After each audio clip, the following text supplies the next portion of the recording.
Meaning of EuroMP. EuroMP. EuroMP. EuroMP. EuroMP. The term EuroMP is commonly used as an abbreviation for Member of the European Parliament. As the legislative branch of the European Union, the European Parliament serves as a forum for representing the interests of EU citizens and shaping EU policy.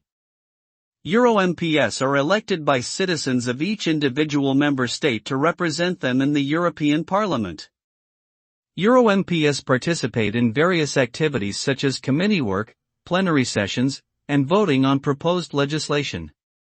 The role of EuroMPs is important in the decision-making process of the EU and ensuring that the voices of EU citizens are heard.